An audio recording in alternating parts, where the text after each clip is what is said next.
اللهم لعن العصابة التي جاءت الحسين صلواتك عليه وشافعت وبايعت وطابعت على تقديم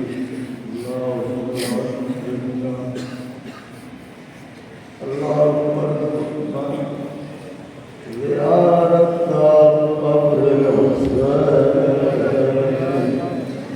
عليه السلام في الدنيا وشفاعته في الآخرة اللهم اجعلنا من الباكين